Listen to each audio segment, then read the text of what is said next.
the students of 11 and 12 are here with a play. Let's find out what they have to say through it. This play is presented solely for entertainment purposes.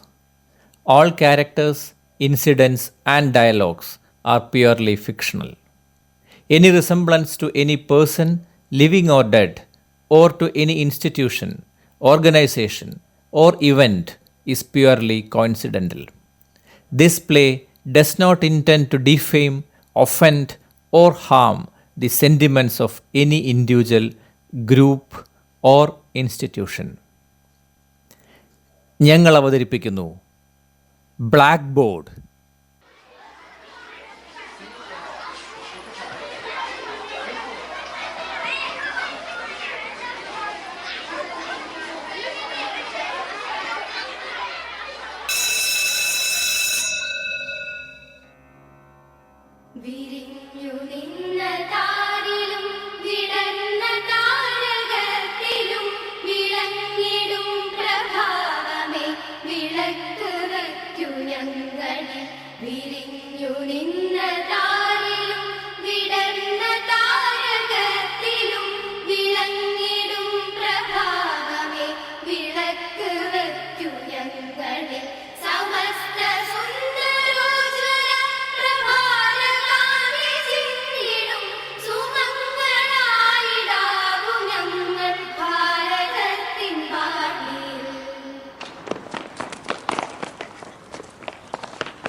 Excuse me, ma'am.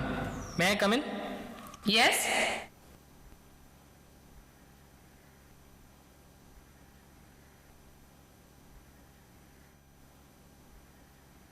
Good morning, ma'am. Good morning. ഞാൻ Rajeev. I am from Mumbai. ഇതെൻ്റെ മകൾ അമൃത. +1 പഠിക്കുന്നു. ഇവളുടെ അഡ്മിഷന് വേണ്ടിയാണ് ഞങ്ങൾ വന്നത്. അഡ്മിഷനോ? അതെ മാം. +1 +2 ഇവളെ നാട്ടിൽ പഠിപ്പിക്കണമെന്നാണ് എനിക്കും വൈഫിനും ആഗ്രഹം. 10th വരെ മുംബൈയിലായിരുന്നു ഇവളുടെ പഠിത്തം. അവിടുത്തെ ഏറ്റവും ഫേമസ് സ്കൂളിലായിരുന്നു ഇവൾ പഠിച്ചിരുന്നത്. ഇക്കൊല്ലത്തെ അഡ്മിഷൻ കഴിഞ്ഞു പോയല്ലോ. അങ്ങനെ പറയരുത് മാം. കുറേ പേരോട് ഞങ്ങൾ അന്വേഷിച്ചു. ഇതാണ് ഇവിടുത്തെ ഏറ്റവും നല്ല സ്കൂളെന്നാണ് എല്ലാവരും പറയുന്നത്. ഇവൾ ഇവിടെ തന്നെ പഠിക്കണം. ഫീസും ഡൊണേഷനും എത്രയായാലും കുഴപ്പമൊന്നുമില്ല. ഫീസും ഡൊണേഷനും ഒക്കെ അവിടെ നിൽക്കട്ടെ. ഇയാൾക്ക് 10th എത്ര % മാർക്കുണ്ടായിരുന്നു? 70%. 70%ഓ? മിനിമം 95% മാർക്കില്ലാത്തവർക്ക് ഞങ്ങൾ ഇവിടെ അഡ്മിഷൻ കൊടുക്കാറില്ല. Excuse me ma'am. अरे मैं अभी बिजी हूँ, बाद में फ़ोन करना. അത് മാഡം, ഇവൾ ബ്രില്യൻറ്റ് സ്റ്റുഡൻ്റ് ആണ്. അവിടുത്തെ ഫ്രണ്ട്സിൻ്റെ കൂടെ നടന്ന് ഉഴപ്പി മാർക്ക് കുറഞ്ഞതാണ്. ഇവിടെ ആകുമ്പോൾ മാഡത്തിനെ പോലെ കുറേ സ്ട്രിക്റ്റ് ടീച്ചേഴ്സ് ഉണ്ടാകുമല്ലോ, അതുകൊണ്ട് അവൾ പഠിച്ചോളും. അത് ശരിയാണ്. ഇവിടെ ഡിസിപ്ലിൻ്റെ കാര്യത്തിലും പഠനത്തിൻ്റെ കാര്യത്തിലും ഞങ്ങൾ നല്ല സ്ട്രിക്റ്റ് ആണ്. ഇങ്ങനെയാണോ ഞാൻ പറഞ്ഞത്? ഈ എമൗണ്ട് ഇവിടെ ചേർക്കാനല്ലേ പറഞ്ഞത്? നിങ്ങളുടെ ഒരു കാര്യം എത്ര പ്രാവശ്യം പറയണം? Sorry ma'am. എന്ത് സോറി? വേഗം പോയി ശരിയാക്കി കൊണ്ടുപോവാ. നാളെ രാവിലെ അയക്കാനുള്ള ഫയലാ. Okay ma'am, sorry. See mister Rajeev, പക്ഷെ പ്രോബ്ലം അതല്ല. ഇത്രയും മാർക്ക് കുറഞ്ഞ കുട്ടിയെ എടുക്കാൻ മാനേജ്മെന്റ് സമ്മതിക്കില്ല. മാഡം എങ്ങനെയെങ്കിലും ഹെൽപ്പ് ചെയ്യണം. ഡൊണേഷനും ഫീസും ഒന്നും ഒരു പ്രശ്നമേ അല്ല. ഇവളെ ഈ സ്കൂളിലാക്കിയാൽ ഞങ്ങൾ രക്ഷപ്പെട്ടു. മാം പ്ലീസ് എൻ്റെ വൈഫിനോടൊന്ന് സംസാരിക്കൂ.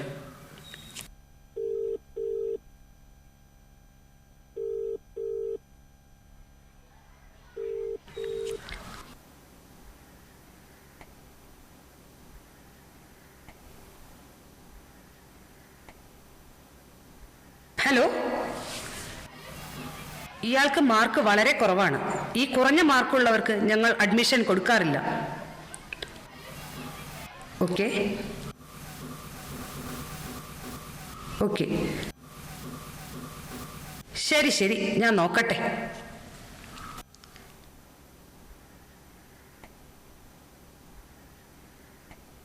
ശരി, ഞാൻ പറയാം. മാം എൻ്റെ വൈഫ് ബിസി ആയതുകൊണ്ടാണ് ഞാൻ ഒറ്റയ്ക്ക് വന്നത്.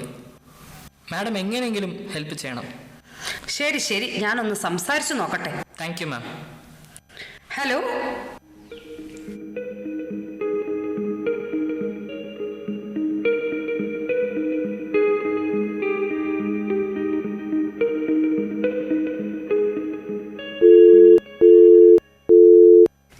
ഓക്കെ, അവർ സമ്മതിച്ചിട്ടുണ്ട്.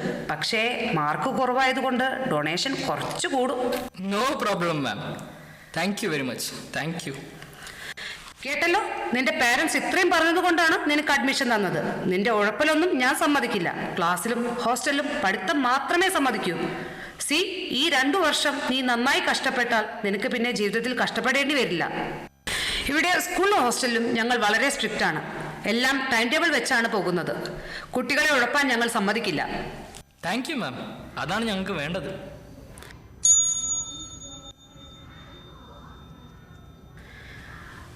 ഇവർ പുതിയ അഡ്മിഷനാണ്.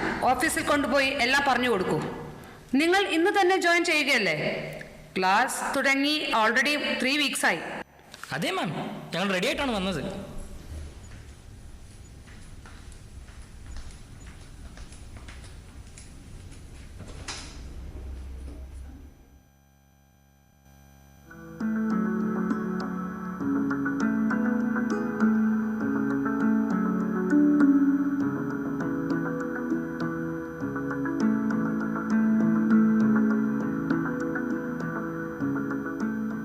മാഡം, ഒരു ഡൗട്ടൊന്നും ചോദിക്കണ്ട.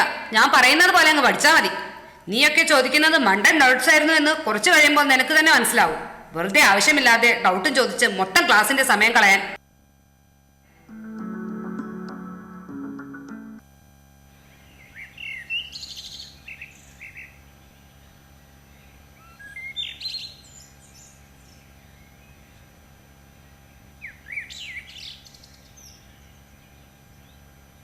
ഒരു പാട്ടു പിന്നെയും പാടി നോക്കുന്നിത ചിറകൊടിഞ്ഞുള്ളൊരു കാട്ടുപക്ഷി. മഴുതിന്ന മാമരക്കൊമ്പിൽ തനിച്ചിരുന്നൊടിയാ ചിറകു ചെറുതിളക്കി.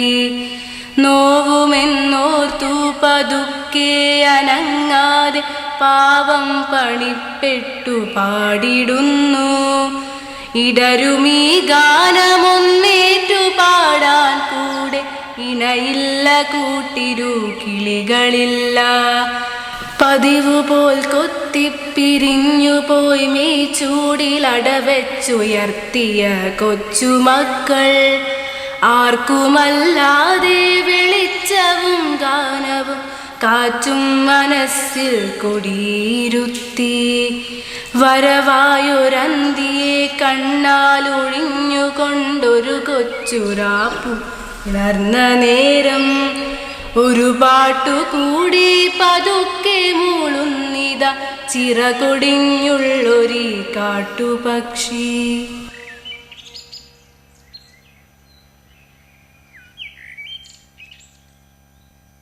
മോളുടെ പേരെന്താ? നീ എന്താ ഇവിടെ? ഞാൻ കവിത കേട്ട് വന്നതാ. നിനക്ക് കവിത ഇഷ്ടമാണോ? അതെ. കവിതകൾ കേൾക്കാറുണ്ടോ? വായിച്ചിട്ടുണ്ടോ? വീട്ടിലും ഹോസ്റ്റലിലും ഒന്നും കവിത കേൾക്കാൻ സമ്മതിക്കാറില്ല. നീ ഏത് സ്കൂളിലാണ് പഠിക്കുന്നത്? അവിടെ. ആട്ടെ, നീ ഇപ്പോൾ എങ്ങനെ ഇവിടെ എത്തി? കവിത കേട്ടപ്പോൾ ആരും കാണാതെ പോന്നതാ. ഈ കവിത ആരുടേതാണെന്ന് അറിയോ? സുഗതകുമാരി ടീച്ചറുടെ. ടീച്ചറെ അറിയാമോ? കുറച്ചൊക്കെ. കുറച്ചല്ല, നല്ലവണ്ണം അറിയേണ്ട ആളാണ് ടീച്ചർ. ഈ കവിത എന്താണ് പറയുന്നത് എന്ന് മനസ്സിലായോ? മനുഷ്യൻ പ്രകൃതിയിൽ നടത്തുന്ന ചൂഷണം മറ്റ് ജീവജാലങ്ങളെ എങ്ങനെ ബാധിക്കുന്നു എന്ന് ടീച്ചർ വളരെ ഹൃദയസ്പർശിയായി വരച്ചു കാണിക്കുന്നു. നമ്മൾ മനുഷ്യർ ഒരു കാര്യം ശ്രദ്ധിക്കണം. ഈ പ്രകൃതിയും മറ്റ് ജീവജാലങ്ങളും ഒന്നുമില്ലാതെയായാൽ പിന്നെ മനുഷ്യന് നിലനിൽപ്പില്ല. മറിച്ച് മനുഷ്യനില്ലാതെയായാൽ മറ്റുള്ളവയ്ക്ക് ഒന്നും പറ്റില്ല. പക്ഷേ മനുഷ്യൻ ഇപ്പോഴും പ്രകൃതിയെ മാക്സിമം നശിപ്പിച്ചുകൊണ്ടിരിക്കുകയാണ്. പ്രകൃതിയും മനുഷ്യനും തമ്മിലുള്ള പാരസ്പര്യവും അത് നഷ്ടപ്പെടുന്നതിൻ്റെ വേദനയുമാണ് ടീച്ചറുടെ കവിതകളുടെ കാതൽ. മനുഷ്യൻ പ്രകൃതിയെ ചൂഷണം ചെയ്യുന്നതിന് അങ്ങേയറ്റം ദുഃഖിതയായിരുന്നു ടീച്ചർ. അത്തരം ഘട്ടങ്ങളിൽ സമരം ചെയ്യാനും അവർ മടിച്ചില്ല. സൈലന്റ് വാലി, അട്ടപ്പാടി, ആറന്മുള, അങ്ങനെ പല സമരങ്ങളും. നിരാലംബരായ സ്ത്രീകൾക്ക് വേണ്ടി അഭയ എന്ന സ്ഥാപനവും അവർ നടത്തിയിരുന്നു. നല്ല രസമുണ്ട് കേൾക്കാൻ. അമൃത, പഠിക്കേണ്ട സമയത്ത് നീ ഇവിടെ എന്തിനാണ് സമയം വേസ്റ്റ് ചെയ്യുന്നത്? ഞാനൊരു കവിത കേൾക്കുകയായിരുന്നു. ഇതൊന്നും പരീക്ഷയ്ക്ക് പഠിക്കേണ്ട കാര്യമില്ല. എന്താണ് പരീക്ഷയ്ക്ക് പഠിക്കേണ്ടതെന്ന് ഞാൻ പറഞ്ഞു തരാം. ഇങ്ങോട്ട് വാ.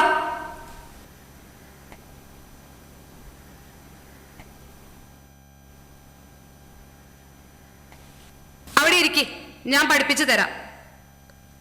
ആദ്യം അർത്ഥം എഴുതുക. ധരിത്രി, ഭൂമി. അമ്പരം, ആകാശം. ഇനി വിഗ്രഹിക്കുക. പീതാംബരൻ, പീതമായ അമ്പരത്തോട് കൂടിയവൻ. പര്യായം: പുഷ്പം, സുമം, കുസുമം. ഭൂമി, ധര, ധരിത്രി. ഇത്രയും കാര്യങ്ങൾ നീ നാളേക്ക് പഠിച്ചു വരണം. അതുകൂടാതെ ഞാൻ നിനക്കൊരു ഹോംവർക്കും തരാം. ഒരു കുറിപ്പ് എഴുതൽ. മലയാള കവിതാ ചരിത്രത്തെക്കുറിച്ച് ഒരു കുറിപ്പ് എഴുതി വരണം. ഒരു പാട്ടു പിന്നെയും പാടി നോക്കുന്നിത, ചിറകൊടിഞ്ഞുള്ളൊരു കാട്ടുപക്ഷി, മഴുതിന്ന മാമരക്കൊമ്പിൽ തനിച്ചിരുന്നൊടിയാ ചിറകു ചെറുതിളക്കി.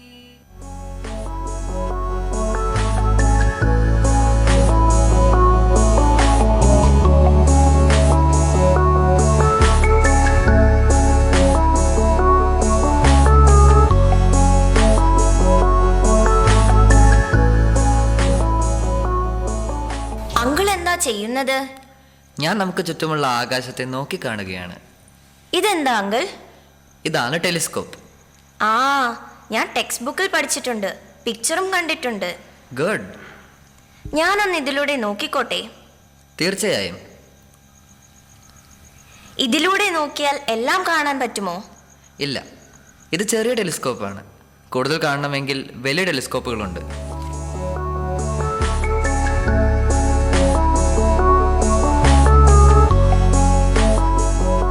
നീ ചന്ദ്രനെ നോക്ക്. കുറെ കുണ്ടും കുഴികളും ഒക്കെ കാണാനില്ലേ?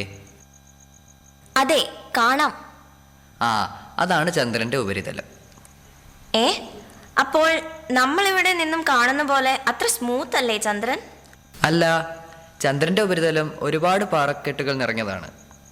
അതിൽ നിറച്ചും കൊടുക്കുഴികളുമാണ്. പല കാര്യങ്ങളും അങ്ങനെയാണ് കുഞ്ഞെ. നമ്മൾ ദൂരെ നിന്നും കാണുന്ന പോലെയല്ല. അടുത്തു ചെന്ന് നോക്കുമ്പോഴേ പലതിൻ്റെയും യഥാർത്ഥ രൂപം അറിയാൻ പറ്റും.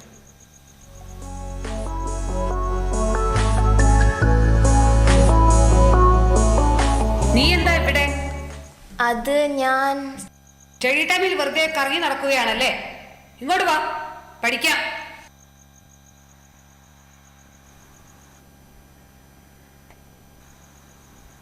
Amrita, listen here. Universal law of gravitation. Every body in the universe attracts every other bodies with a force which is directly proportional to the product of their masses and inversely proportional to the square of the distance between them. The formula is F is equal to G m1 m2 divided by r square. Understand? Now you solve the problem.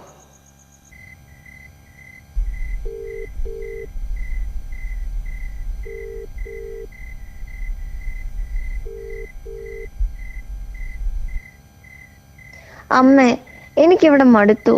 ഒന്നും പഠിക്കാൻ തോന്നുന്നില്ല. അതെന്താ മോളെ?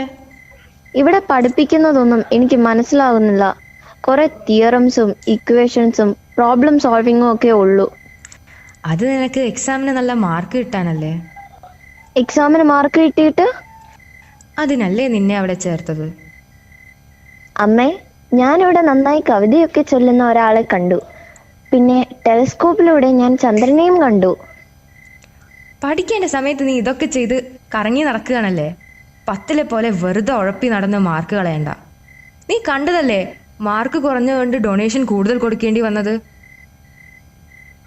അമ്മ ഞാൻ പറഞ്ഞതല്ലേ എനിക്ക് ഒരു സാധാരണ സ്കൂളിൽ പഠിച്ചാൽ മതിയെന്ന്. എന്നിട്ട് നീ എന്ത് ചെയ്യാനാ? അവിടെ പഠിച്ച് നല്ല മാർക്കൊക്കെ വാങ്ങിച്ച് ഏതെങ്കിലും പ്രൊഫഷണൽ കോഴ്സ് ചെയ്യാൻ നോക്ക്. അത് പഠിച്ചു കഴിഞ്ഞിട്ട് നീ നിനക്ക് ഇഷ്ടമുള്ള എന്ത് വേണമെങ്കിലും ചെയ്തോ. അപ്പോഴേക്കും ഞാൻ തകർന്നു പോകും. ഒന്നുമില്ല, നിനക്ക് വെറുതെ തോന്നുന്നതാ. ശരി, ഫോൺ ചെയ്ത് സമയം കളയണ്ട, വേഗം പോയി പഠിച്ചോ. Time up. എല്ലാരും ഫോൺ തിരിച്ചുതാ വേഗം. Friends, Romans, countrymen, lend me your ears.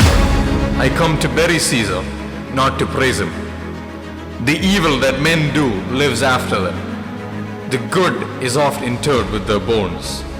So let it be with Caesar. The noble Brutus hath told you Caesar was ambitious. If it was so, it was a grievous fault, and grievously hath Caesar answered it. Here, under leave of Brutus and the rest, for Brutus is an honorable man. So are they all honorable men.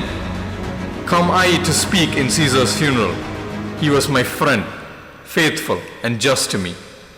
But Brutus says he was ambitious, and Brutus is an honorable man.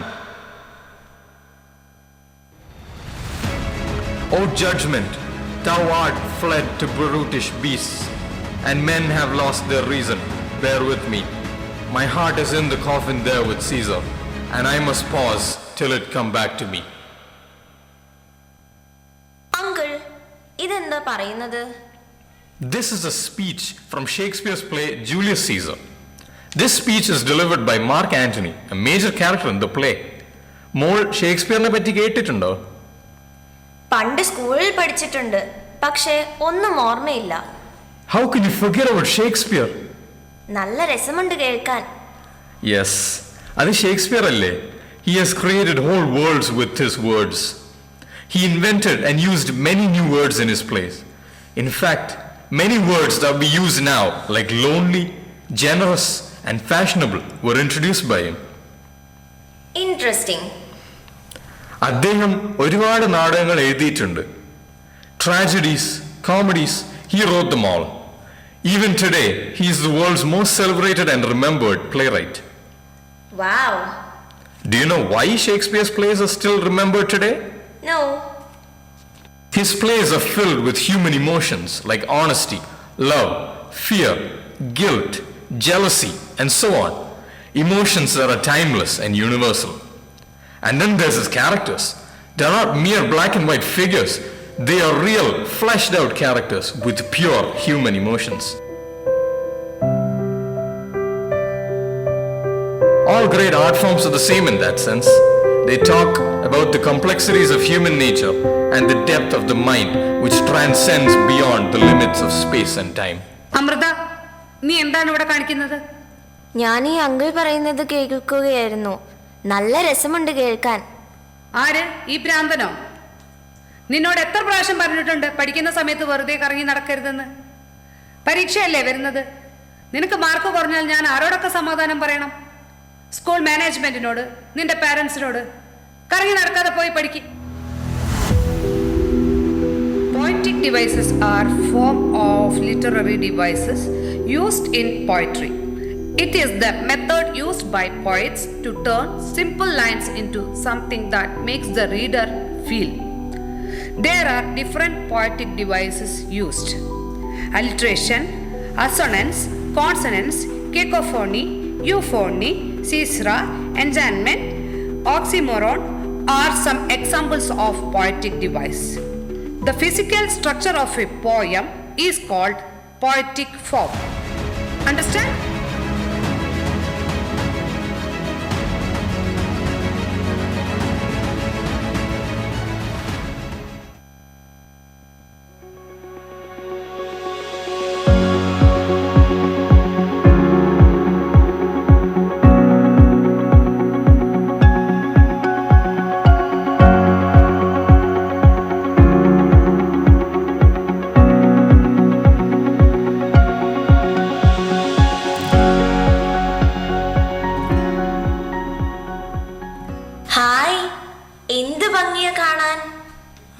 ഇഷ്ടപ്പെട്ടോ?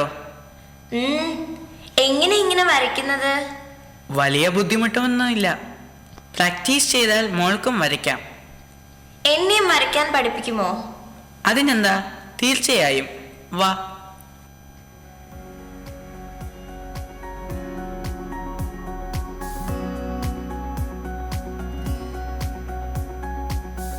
ഇതെങ്ങനെയാ ഇത്രയും real ആയിട്ട് തോന്നുന്നത്? അതിന് ഒരുപാട് കാര്യങ്ങളുണ്ട്. എക്സാമ്പിളായി ratio. ഇതിലെ ഭാഗങ്ങൾ തമ്മിൽ പ്രോപ്പറായുള്ള റേഷ്യോയിലാണ് വരച്ചിരിക്കുന്നത്. പിന്നെ ഇത് കണ്ടോ, ഈ 2 ലൈൻസ് പാരലലാണ്, ഈ 2 എണ്ണം പെർപെൻഡിക്കുലറും. ഇൻട്രസ്റ്റിംഗ്. സി, ഈ 2 ഭാഗങ്ങൾ തമ്മിലുള്ള സിമിട്രി. ഈ ഭാഗത്തിന്റെ എക്സാക്ട് റിഫ്ലക്ഷൻ ആണ് ഈ ഭാഗം. Wow. Actually, this is the hypotenuse of this right angle triangle. See this rod? ഈ പെർസ്പെക്റ്റീവിൽ വരച്ചാൽ നമുക്ക് ഡെപ്ത് ഫീൽ ചെയ്യാനാകും. Great. അമൃത, ഈ കുട്ടിയെ കൊണ്ട് ഞാൻ തോറ്റു. പരീക്ഷയ്ക്ക് ഇനി എത്ര കുറച്ച് ദിവസങ്ങളാണുള്ളത്? നീ അവിടെ എവിടെയും കറങ്ങി നടക്കുകയാണോ? ഇവിടെയൊക്കെ ഞാൻ ഇനി എങ്ങനെ പറഞ്ഞ് മനസ്സിലാക്കാനാ? എഴുത്. a+b² = a² + 2ab + b².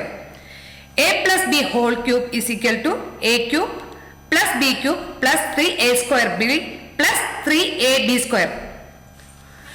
sin x + y = sin x cos y + cos x sin y. cos x + y = cos x cos y - sin x sin y. നീ ഇവിടെ ഇരുന്ന് ഈ പ്രോബ്ലംസ് ഒക്കെ ചെയ്യ്, ഞാൻ വന്ന് ചെക്ക് ചെയ്യും.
മോളെ.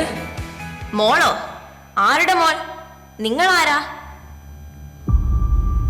I M asking, who are you? മോളെ, ഞാൻ നിന്റെ അച്ഛൻ. അച്ഛൻ? അതെന്താ? ഹു ഈസ് അച്ഛൻ? മോളെ, ഞാനും നിന്റെ അമ്മയും എത്ര കാലമായി ഈ ഒരു ദിവസത്തിന് വേണ്ടി കാത്തിരിക്കുന്നു. അമ്മ? അതാരാ? നിന്റെ അമ്മ. എന്റെ അമ്മയോ? എന്തൊക്കെയാ നീ ഇത് പറയുന്നേ? ഞങ്ങൾ നിന്നെ എത്രമാത്രം സ്നേഹിക്കുന്നു നിനക്കറിയോ? സ്നേഹം? What is that? I don't have time for chit chat like this. Better you get out.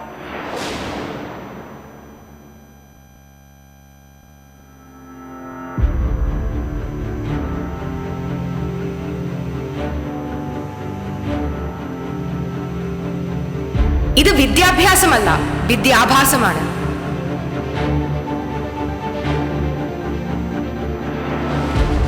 ഇത് വിദ്യാഭ്യാസമല്ല, വിദ്യാഭാസമാണ്. ഇത് വിദ്യാഭ്യാസമല്ല, വിദ്യാഭാസമാണ്.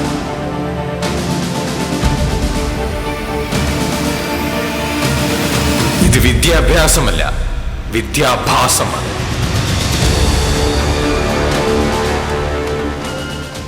വിദ്യാഭ്യാസം മാർക്കുകൾ നേടാനുള്ള മത്സരം മാത്രമല്ല, അത് മനുഷ്യനാകാൻ പഠിപ്പിക്കുന്ന ഒരു യാത്രയാണ്. സ്നേഹത്തോടെ ചിന്തിക്കാനും വികാരങ്ങളെ മാനിക്കാനും മനുഷ്യബന്ധങ്ങളെ സംരക്ഷിക്കാനും പഠിപ്പിക്കുന്നിടത്താണ് യഥാർത്ഥ വിദ്യാഭ്യാസം പൂർത്തിയാകുന്നത്.